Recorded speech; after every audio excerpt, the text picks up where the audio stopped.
Okay, so dito po tayo sa next part ng tutorial video natin. Okay, tapos na tayong 7 sa 8 na po tayo. Ayan, so select ko lang muna to, delete ko lang po na to. Ito yung previous tutorial natin. So dito na po tayo sa curvature. Si curvature kasi pag ginamit mo tong curvature na to, pagka-click mo dito and then drag mo, yun. Kusa na siya ngayon, magka-curve yan. Yan, pagka-click mo dito sa second magka-curve yan. Yan, yan. Maganda to pag lalo na sa designing natin mga curvy type. Yan. Shift X para mga ano natin. Yan. Yan. Pwede to magamit natin pag curve. Check natin view, trim view, Pwede mo magamit yan sa designing ng curve. Pag nag-trim view ka, ibig sabihin hindi lang nakikita yung nasa labas. Ang nakikita lang yung sa artboard yung nasa loob. Pero existing pa rin yan kung tinapat mo yung cursor. Okay, so yan, sample ko lang naman yan.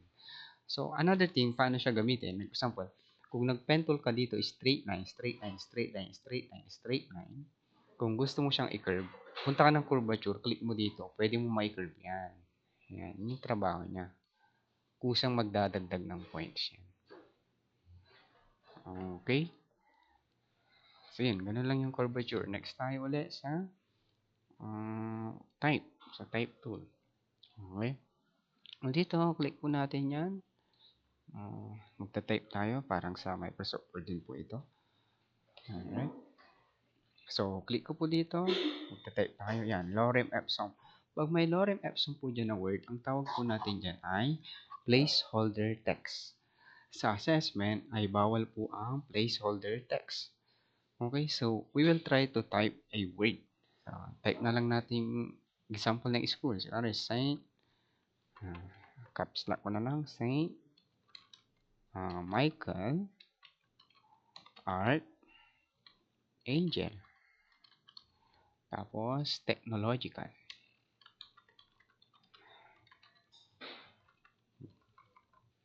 Ayan. So, meron tayong word dyan. Ayan. Ito yung word natin. So, pag gusto mong palakihin yung text niya, punta ako ng selection tool. Okay? Control Shift greater than or less than. Matik na yan. Pag may specific kang palalakihin, double click mo and then highlights mo lang yung specific na word or name na gusto mong palakihin. Then Control Shift greater than or less than. Ayan. So, check naman uli natin. Meron tayong space between the word dito o yung character natin. Diba? Try to delete ko lang po ito. Ayan. Pag ang minomodify natin is space between the character, dito po tayo sa tracking. Ito po siya, set the tracking. So, dito po pwede pong magalaw nyo po dito. Ayan. Ayan. Or highlights nyo po dito and then scroll up, scroll down. Ang minomodify mo dito is yung space between the character. Okay? So, double click ko lang dito. Then, enter ko. Dito, type natin sa second lane naman, Jordan. So, may Michael Jordan dyan. Balik tayo sa selection. Select mo yung object mo. This is second lane. Meron kang first lane, which is yung Michael. The second lane is Jordan. Yung space between the line natin ay kailangan natin i-modify. So, punta tayo dito. Okay? Meron nakatagong more option yan. Dito kasi, inside this, marami pang mga properties na hindi pa natin nakikita. Naka-hidden lang sila. Kasi pag pipo-portray na dyan, mag-aksaya po ng space. So, dito, click po natin yon yung may tatlong dot yan. Lalabas yung mga more options. Okay? Hanapin po natin yung space between, ito pala siya, sa leading, I'm sorry. Sa leading, ito, leading. Pag tinapat mo po yung cursor mo po dito, lalabas yung pangalan niya. Yan. So, nakaselect na mo yung object mo, highlights mo, and then scroll wheel. Mapapansin mo, yung space between the line natin ay namamodify natin. Ayan. Also, you can change your font here, your character font. Ayan. Pwede. Ayan. Alright. Next naman, paano ba tayo mag-add ng font? So, pag gusto mo mag-add ng font, punta tayo sa mga font website. Okay, punta tayo sa sample the font. The font thefont.com. Ayan. Punta tayo dyan sa wrong spelling. The font na DA pala, sorry. DA, ulitin ko, the font. Ayan, ito, the font. Punta tayo sa site na yan, and dito tayo magda-download ng words natin. Let's say we have a word. Sa mga classification, ang mga classification ng font natin, kadalasan ay ito yung mga basic, yung sans serif, tsaka yung serif. Pag serif font, ito yung may mga buntot sa dulo. Ito yung mga, mga old version ng mga font. Pero may mga lumabas na version na ito, which is talagang pinaganda din. Ito, talagang modernized na rin. Kasi ito yung mga naunang font. Next dyan, minodernize siya, yung sans serif, inalis po yung buntot naman. Like for example, dito tayo sa sans serif. If you're going to find a word, exact typography for our projects, we will type a word here. Like for example, type natin Michael. Okay? Michael, and then let's enter sa keyboard. Pagka-enter po natin dyan, lahat po ng typography natin dyan, mapapalitan ng Michael. Ngayon, pag may hinahanap ka ng style ng typography, pwede mong makita ito kung ano yung mga tipo mong style. For example, kunwari, natipuhan mo itong font na to, Coco Goose, pwede mong i-download yan. Ayan, ito-download mo lang siya. Ayan, antayin natin complete yung download. Pag na-kompleto na yung download natin, puntahan po natin dito, click po natin dyan. Mapupunta ka ngayon sa downloads, alright? So, ang gagawin natin to, pag nakaganito po yung downloads po natin, meaning, naka-WinRAR po siya, o naka-zip, alright? Hindi po lalabas po itong ganito icon kung wala po kayong WinRAR. So, ako meron akong WinRAR na na-install mismo dito sa desktop ko, or I mean sa computer ko. So, extract ko muna siya, right-click, and then files, extract files.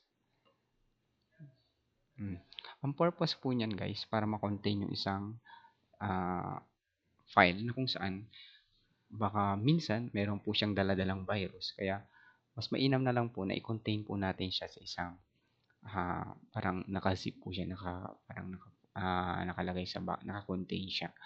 Ayan. So dito open na po siya, ibig sabihin naka-extract na po siya. So pwede na po natin siya magamit. Double click mo lang yan, lalabas po yung mga iba't ibang kategory ng mga font. Ngayon, pag i-install po natin siya, specifically, example this one, i-double click mo lang siya. Yan, then install. So, kusya po siyang mag-install po yan. And then, mahanap mo na yung Coco Goose. Ngayon, dahil sa marami sila, pag one by one mo yan, matatagalan ka po. So, paano po yung strategy po natin dyan? Punta tayo ng search button sa Windows. Search po natin yung fonts. Okay, lalabas po dyan yung tinatawag nila na font settings. Click po natin yung font settings. May lalabas po dyan na window funnel. Then next, pag lumabas na to, make sure na naka-activate po, naka-genuine po yung OS po natin para magamit po natin to. Anong ibig sabihin mong genuine, sir? Yan na naman yung tanong. Dito, check natin pag genuine yung operating system natin. Check natin sa this PC, right-click, properties, okay? Ayan. Dito po, mapapapasin mo po, may lalabas po dyan na dito may nakalabas na genuine. Minsan lalabas dito. Pero dito, minsan pag hindi siya naka-genuine, ibig sabihin, your Windows is not genuine. Nakalabas dito. So, kailangan mo siyang i-crack. Ayan. So, balik na po tayo doon. Sa font. Ayan. Sa font settings tayo. Ito na siya. I-minimize ko lang ito. Restore down. Ayan. Pag na-restore down na dito, ito na siya ngayon. Hanapin mo yung dinownloads mo ngayon. Ito na siya, Coco Goose. Ito na siya, yung restore down ko ulit. Ito na siya ngayon. So, ganyan yung natin. Check ko lang po yung time natin. Nasa 9 minutes na. So, bilisan ko na lang po ito. Alright. Yan. So, ganyan. So, ngayon, isa-select natin yung mga part na gusto nating i-install. Ayan. So, paano yung gagawin? Isa-select natin bawat item. Yan. Dahil sa na-install ko na to, dito na ako susunod. Click ko to, hold control, select ko to mga to. Then, control ulit. Yan, select ko lang yung mga yan. Once na naka-highlights na, idadrag ko na lang siya dito. Hold click, drag mo na lang siya dyan. Sumatic yan. Lahat ng font natin, mag-i-install na ngayon. Yan. Antayin natin. Yan. So, check natin kung na-install na. Ito na siya ngayon. Na-install na siya. So, close na natin to. Close na natin to. Balik tayo sa Illustrator. Ang pangalan ng in-install natin ay Kukugoose. Search natin dito, Kukugoose. Oops. Yan. Ito na siya, Kukugoose. Yan. Ito na yung in-install natin. So, ganun lang. I-cut ko na muna tong video na to. Thank you.